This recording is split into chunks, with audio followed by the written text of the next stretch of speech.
What another beautiful and exciting evening it is, because today we are going to make a loop animation, and I'm glad you're here because it is going to be a very cool animation. Everybody loves a loop. We are going to do it all in Blender, and I've thought about doing this in DaVinci Resolve as well, where we mask out a part of the screen and then we have the camera enter into another render. But doing that will add a lot of extra workload, which is unnecessary. So we're going to do it in Blender all the way. I've got an iPhone right over here. Seems to be a theme in this course. Either way, I'm going to bring this upwards. We've got a empty, and I'm going to drag the empty upwards, and this is going to be our initial iPhone. Now what I'm also going to do is I'm going to duplicate this and bring it all the way down here. So now we've got a second iPhone. First things first, we are going to take this iPhone and I am going to select a loop right over here. Let's say let's do this one, for example. It is going all the way around, and that's exactly what we want. And now I'm going to press select and go to select loops and loop inner region. And I'm simply going to delete the vertices of this. Now, as you can see, we've got a empty iPhone, and that's exactly what we want. I'm going to select all of this as well and delete it, as well as the lenses. Now, there are a couple of things right here that we don't want to have visible, so we're going to work that away as well. But first, I'm going to turn on my screencast keys so you can follow along exactly with my keys. So right now, let's click on this. And this looks pretty janky on the inside. Luckily, it is on the inside. So I'm going to do it differently. I'm simply going to select this one, holding Alt, and I'm going to select all of these, X and faces, and now it should be fine. So we've got this part right over here, and let's select this, 4 of those. Let's select a couple over here, maybe this much. Select 4 of those, and 4 of those. Control plus, X faces, and then that's gone. But we've got some more right over here, delete it. Let's select some over here, Control plus, and let's delete those faces as well and make sure that everything is removed. And now we should have an empty back for this iPhone. RX 180, I'm going to turn this around, and this is going to be the screen. So we should probably take some distance between these iPhones, because the idea is that we are going to start from the top. We're going to place a camera right here. We're going to zoom into one of those lenses. Then we're going to enter into the screen that's below it, which is going to be this one.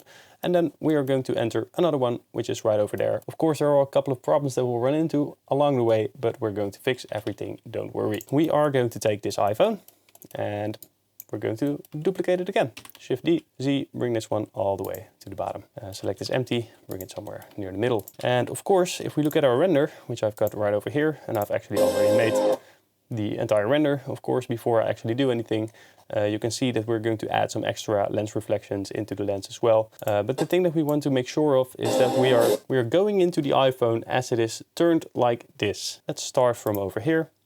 And then we're going to select this empty, and we're going to rotate a little bit.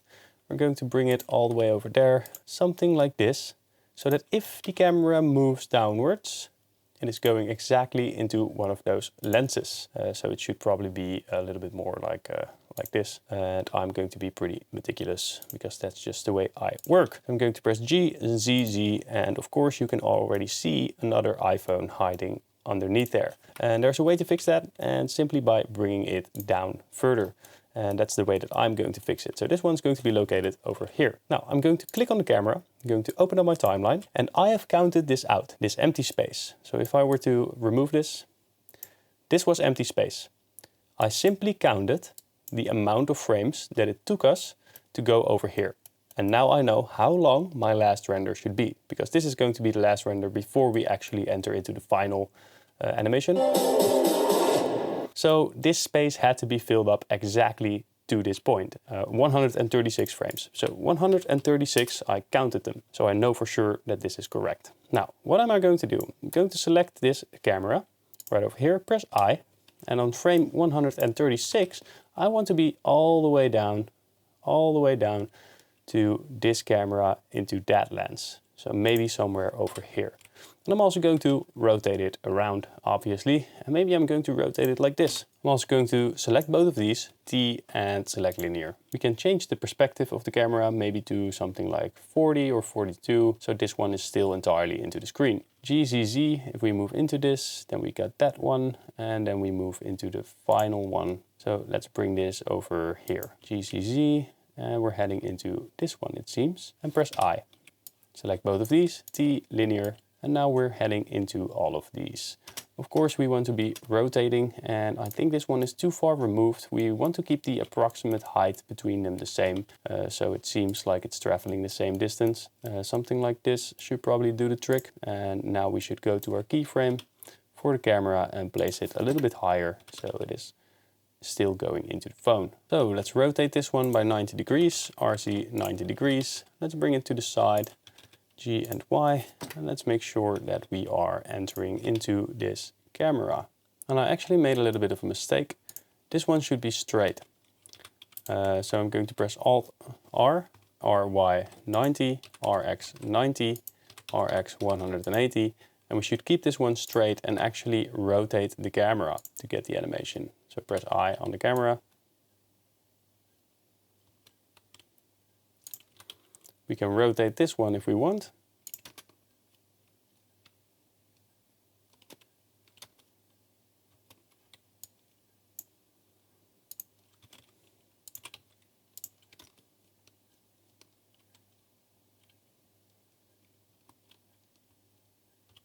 And that's basically the name of the game. Now, if you want to change the animation for this, you should probably change the distance between all of those, and this is the way that's going to play out. Now, if we play this in cycles, so let's see what it looks like, cycles.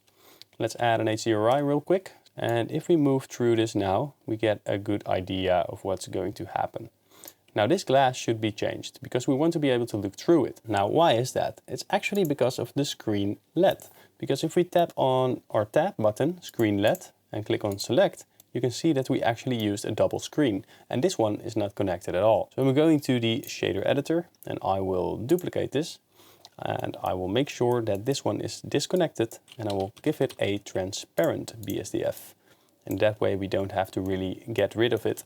Instead, we can just make it transparent, and you can already see the other iPhone coming through, but we need to go into the other screen glass material right over here. I'm going to copy it, open this up, and if you decrease the roughness and decrease the vector, it is actually becoming entirely transparent. Now, of course, there's a slight problem.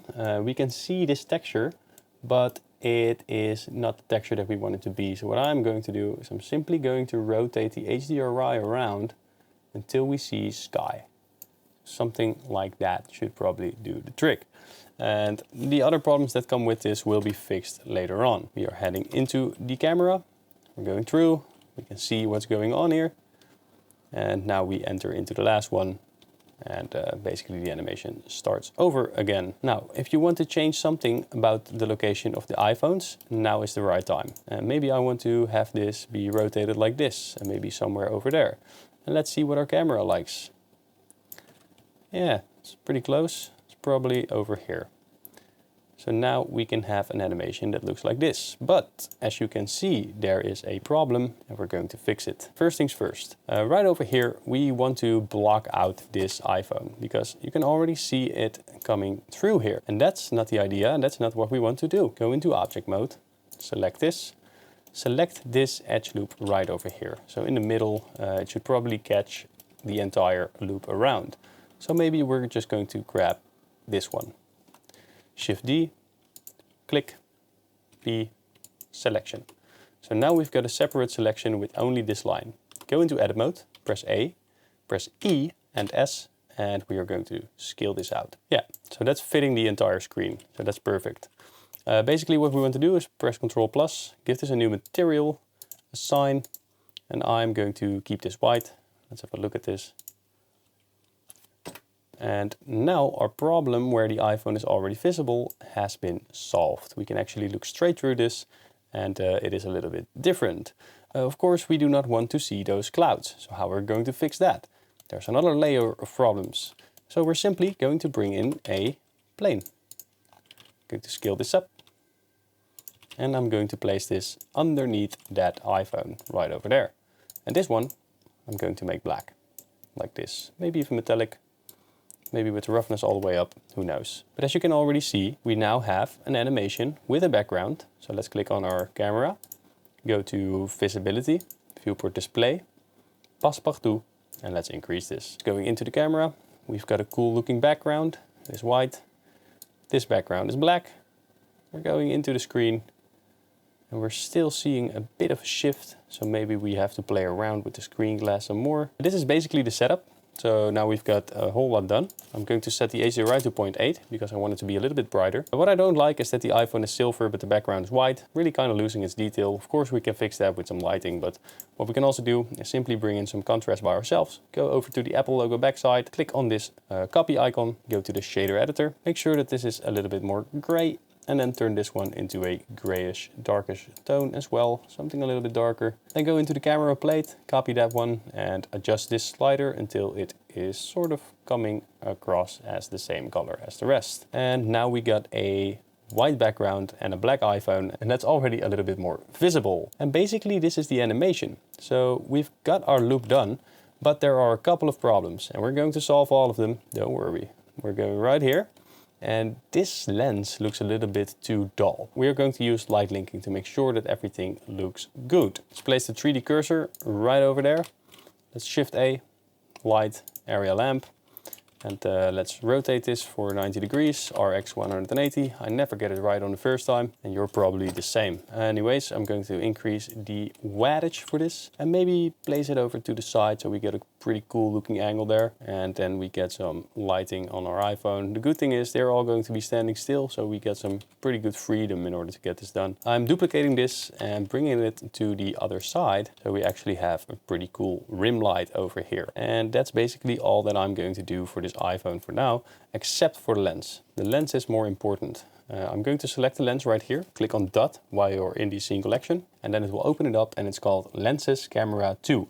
Now we want to approach this with some light linking and give it the illusion of reflection. So I'm going to bring in a new area light right over there. I'm going to set the shape to disk and I'm going to rotate this around, R and Z, and bring this one on this side. I'm going to make it a whole lot brighter and well, doesn't that look cinematic? Probably doesn't. So I'm going into the Object Properties tab, go into Shading, Light Linking, New, and then we're going to drag Lenses Camera 2, which is this one, which we just verified, and we're going to drag it into our light linking box. And now this light should only work on those lenses. You can see that the lenses are getting some cool type of reflection right over here, and they all get that.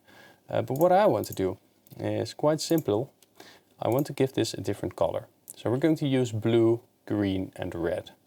And maybe this one should be a bit more bluish. Very good. I'm going to duplicate this and I'm going to set this to 3D cursor, RZ, rotate this around to the other side like this. And maybe this one should be red. And now you can see that we get some blue and red tones in there. And maybe we also want some green. So Shift D, RZ, let's bring this over here a little bit and make this greenish. And as you can see, we now have something that looks a bit more like a lens. It is reflecting at least in that same type of fashion. Of course, you can play around with the strength of this. It might be way too strong, and we're just going to make it a little bit less strong. And maybe that should be the case for all of them. And now, if we click on the camera mode and we're heading into this iPhone, then right here, at the very least, we get some more cool looking reflections. And you can play around with this to get to the result that you'd like. You can also go into the material of the lenses. So lenses camera 2, right over there, the camera lens. We can go to the shader editor and play around with whatever we got, which is the IOR, for example, and well, do with it what you like. I'm just going to keep it the same. Either way, that is the way to add some extra reflections. That looks pretty cool, and we also want to do the same for the bottom side. So I'm basically just going to copy this. I'm going to take all of these, copy them, because we already got the colors. Shift D, just bring it right over there, bring it into the right position. You want to copy this.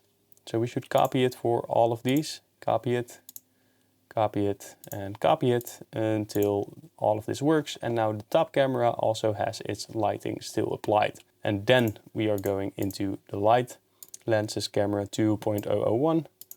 And select this one, do the same thing. This one, and do the same thing. All right, and now we also get some pretty cool looking lens reflections on this iPhone. Let's click our 3D cursor right over here, shift right mouse click, light, area.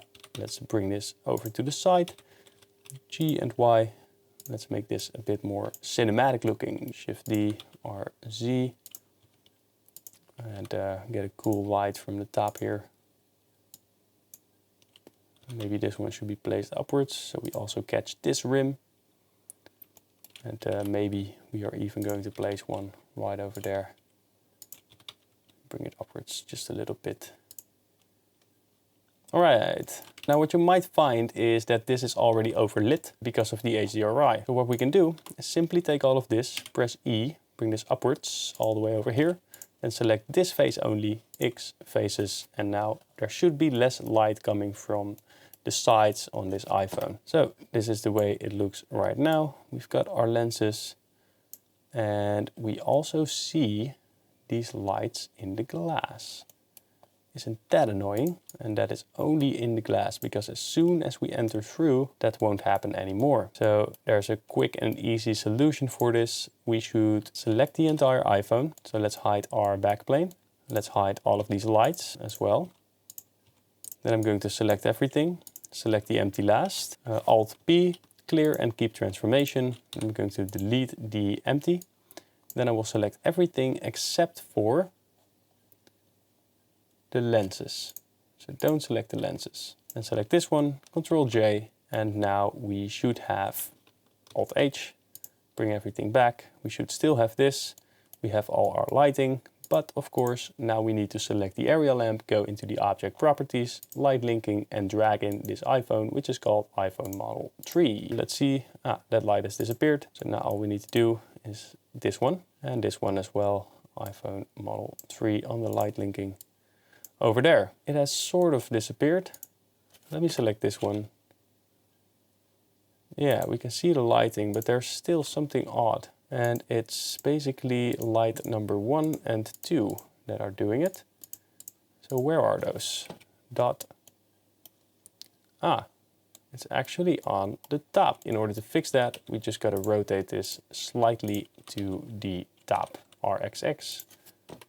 Like this, and then it won't be visible anymore. So that's what it looks like. We've got this entire animation set up. You can see a lighting switch right over here. You see, there's a slight lighting switch that happens when we go into the glass. And there's two ways to fix it. And we can actually go into the glass material. Let's go over here. Screen glass, and I'm just basically freestyling this, but I might know a solution. We have the glass color. Maybe it's possible to keyframe this. We've keyframed the color effectively.